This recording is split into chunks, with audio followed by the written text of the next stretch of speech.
Viewers, welcome to my YouTube channel. Myself केस sir. दोस्तों, हमारे आज के इस वीडियो में हम देखेंगे चैप्टर 6 ट्राइंगल की थेल्स थ्योरम, जिसे हम बेसिक प्रोपोर्शनल थ्योरम के नाम से भी जानते हैं। इसको शॉर्ट फॉर्म में हम बीपीटी कहते हैं। तो देखिए क्या कह रही है हमारी ये थ्योरम।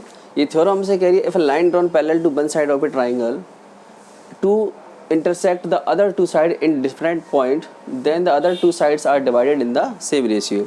यानी किसी ट्राइंगल में हम एक साइड के पैरेलल कोई साइड खींचते हैं, तो ये जो साइड है इस ट्राइंगल की जो दो साइडों को जिन दो डिफरेंट पॉइंट पर काटती है, तो ये इन दोनों का जो रेशियो क्या हो जाता है, सेम हो जाता है। इन दोनों साइड को जिन दो साइड में डिवाइड किया जा रहा है, जैसे AD और DB और AE और EC, तो इनका रेशियो क्या हो जाता है, प्रोपोर्शन में हो जाता है। ठीक है, तो देखिए इसको करना कैसे। किसी भी थ्योरम को प्रूव करने के लिए दोस्तों हमें चार चीज़ों की जरूरत होती है: गिवन, टू प्रूफ, कंस्ट्रक्शन और प्रूफ। कंस्ट्रक्शन हम तभी यूज करते हैं जब हमको ज़रूरत होती है।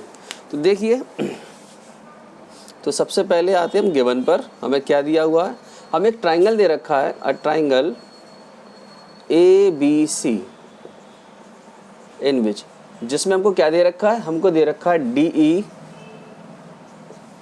पैरेलल BC एंड DE क्या कर रही है, इंटरसेक्ट कर रही है। DE इंटरसेक्ट, DE ने इंटरसेक्ट किया AB को और किसको, AC को at point D and E respectively. चलिए अब आगे बढ़ते हैं। ये तो हो गया हमारा गिवन। अब आते हैं हम टू प्रूफ पर। हमको इसमें प्रूफ क्या करना है, हमें प्रूफ करना है कि जो साइड डिवाइड हो रही है AB और AC, तो जिन दो साइडों में डिवाइड हो रही है इनका रेशियो हमको प्रोपोर्शन में लाना है। यानी कि हमें प्रूफ करना है AD upon DB is equal to AE upon EC। ये आपको प्रूफ करना है। इसमें हमें कंस्ट्रक्शन की जरूरत पड़ेगी। देखिए कंस्ट्रक्शन में मैं क्या किया, मैंने सबसे पहले मैंने B और E को ज्वाइन करा दिया है।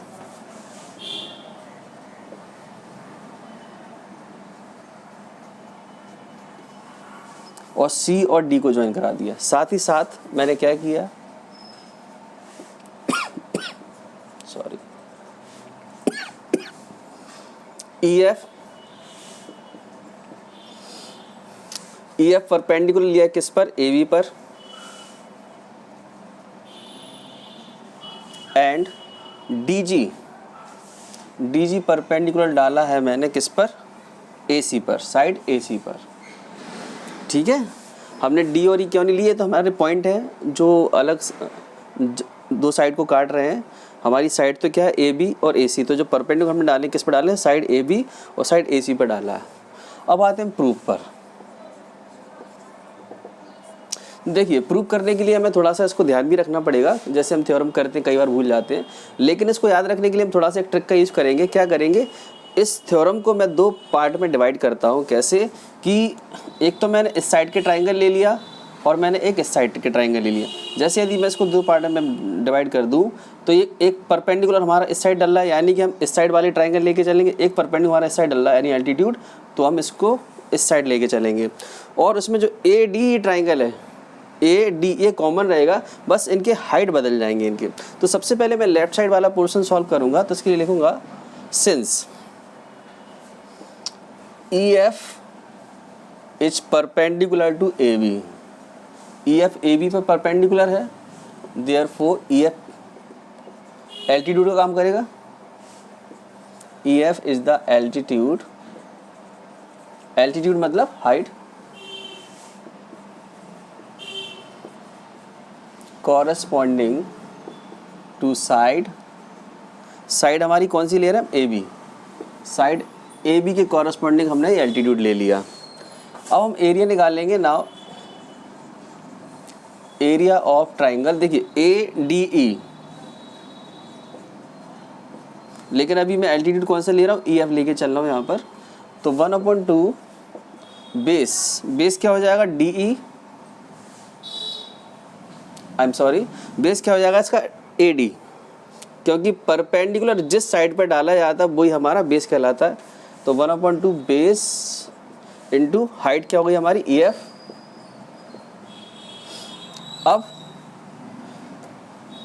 अब मैं निकालने जा रहा हूँ area of triangle BDE, area of triangle BDE। तो देखिए इसमें जो ट्राइंगल हमारा BD है, इसमें हमारा एल्टीट्यूड क्या है EF, यानी हाइट हमारा EF रहेगा ना कि DE। तो 1/2, लेकिन बेस इसका ये रहेगा DB और हाइट हो गया इसका EF। एक मैं दूसरे ट्राइंगल से समझाता हूँ। जैसे हमारे पास एक ट्राइंगल बना हुआ है ये, ठीक है। अब आपसे इसका एरिया निकालने के लिए बोला है, लेकिन इसमें क्या हमारे पास एल्टीट्यूड नहीं होता। तो एल्टीट्यूड जैसे हम अलग से अगर इसको डालते हैं, जैसे ये मैंने डाल दिया है, क्योंकि एल्टीट्यूड जो होती है वो सीधी लाइन होती है बिल्कुल खड़ी, यानी हाइट। तो ये हाइट ये कहलाएगी ना कि ये, ठीक है। तो हमारा एल्टीट्यूड इसमें कहाँ पे डला हुआ, EF डला हुआ, यानी कि ये इसकी हाइट नहीं होगी, हाइट क्या हो जाएगी EF इसकी हाइट हो जाएगी। अब हमें क्या निकालना है, रेशियो निकालना है इनमें। तो क्या करेंगे, इन दोनों को आपस में डिवाइड दे देंगे। तो area of triangle ADE upon area of triangle BDE is equal to, ये आपका हो जाएगा 1/2 बेस 1/2। तो देखिए 1/2 से 1/2 कैंसिल हो जाएगा और EF से EF कैंसिल हो जाएगा। तो हमारे पास बच जाएगा area of triangle ADE upon area of triangle BDE is equal to AD upon DB। इसे हम दे देंगे 1। सॉरी,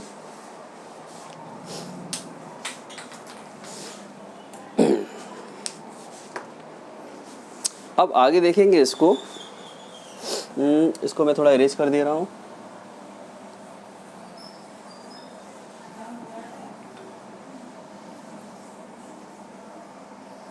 ये मैंने इरेज कर दिया, ठीक है। अब हमने इस साइड के ट्राइंगल ले लिया, अब बारी है इस साइड के ट्राइंगल की। तो इसमें हम क्या लेंगे, अब ये वाला, ये आप देख रहे हैं ये हमारा एल्टीट्यूड। तो लिखेंगे हम since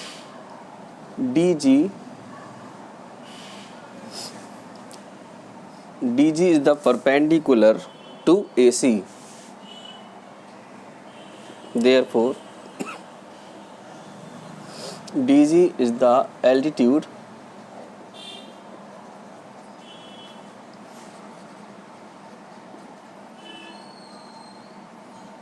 corresponding to side AC,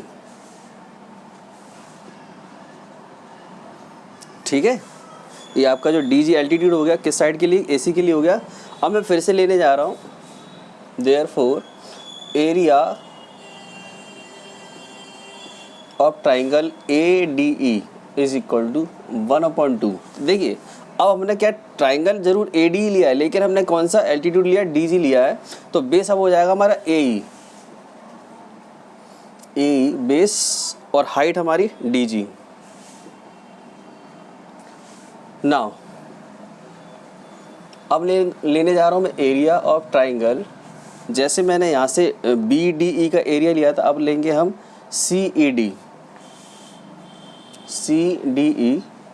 तो 1/2 बेस तो इसका हो रहेगा हमारा EC, लेकिन हाइट कौन सा हो जाएगा, जो एल्टीट्यूड डला होता है वही हमारी हाइट होती है DG। इनका भी आपको रेशियो निकालना है, इसलिए क्या करेंगे, दोनों को अपॉन में ले लेंगे।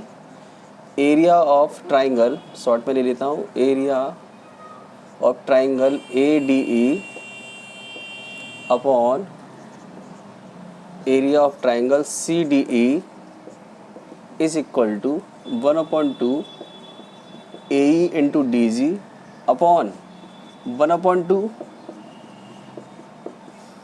EC into DG। Cancel out हो जाएगा, सॉरी।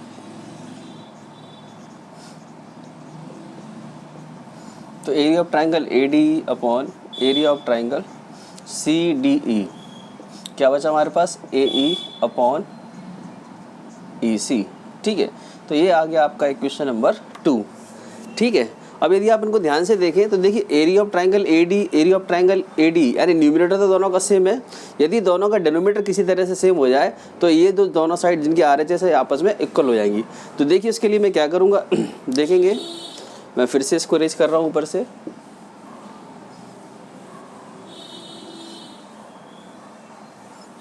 देखिए अगर आप इसको ध्यान से देखिए ट्राइंगल BDE और CED, तो देखेंगे हम since triangle BDE and triangle CED lie on the same base DE and between the same parallels DE and BC। तो यदि आप इन दोनों ट्राइंगल को ध्यान से देखेंगे तो हमें दिखाई देगा BDE और CED ये दोनों ट्राइंगल एक ही बेस पर बने हुए हैं। किस बेस पर? DE। तो 9th क्लास में हमारी एक थ्योरम थी कि जब दो ट्राइंगल एक ही बेस पर बने हो और बिटवीन द सेम पैरेलल हो तो एरिया वाइज दोनों बराबर हो जाते हैं। Therefore, area of BDE equal हो जाएगा एरिया ऑफ CED। ठीक है, तो ट्राइंगल BD का एरिया और हाँ ये ट्राइंगल लिख लेंगे थोड़ा सा, तो area of triangle BDE triangle CED। तो ये दोनों ट्राइंगल के जो एरिया आपस में क्या होगा, इक्वल हो चुके हैं हमारे। ठीक है, तो अगर इसको ध्यान से देखें तो ये हमारे डिनोमिनेटर दोनों के बराबर हो चुके हैं। दोनों इक्वेशन का 1 और 2 को यदि देखें हम तो क्या दिखाई दे रहा है हमको, इस एरिया ऑफ BD और एरिया ऑफ CD बराबर। भाई न्यूमरेटर तो दोनों के पहले से बराबर थे ही, अब क्या होगा, डिनोमिनेटर भी दोनों के आपस में बराबर हो गए। इसका मतलब क्या हुआ, देयरफॉर बाय 1, 2 एंड 3, तो इसका मतलब क्या हुआ, दोनों की LHS बराबर हो गई। तो LHS of 1 is equal to LHS of 2। दोनों की LHS बराबर हो गई। तो हम जानते हैं जब LHS किसी भी इक्वेशन की बराबर होती है तो उनकी RHS भी ऑटोमेटिक बराबर हो जाती है। Therefore RHS of 1 is equal to RHS of 2। तो 1 का RHS क्या हमारे पास, AD अपॉन DB। अब मैं ये मिटाने दे रहा हूँ, ये इसकी ज़रूरत नहीं है हमको। तो AD अपॉन DB और 2 का RHS हमारे पास क्या है, AE अपॉन EC। ओके, तो ये 1 और 2 दोनों के RHS देखिए बराबर हो गए और हमको यही प्रूफ करना था, AD upon DB is equal to AE upon EC। ये हो गया आपका हेंस प्रूव्ड। तो दोस्तों आशा करता हूँ आपको ये थ्योरम समझ में आ गई होगी। यदि आपको मेरा वीडियो अच्छा लगा तो प्लीज़ इसको लाइक करें, चैनल को सब्सक्राइब करें।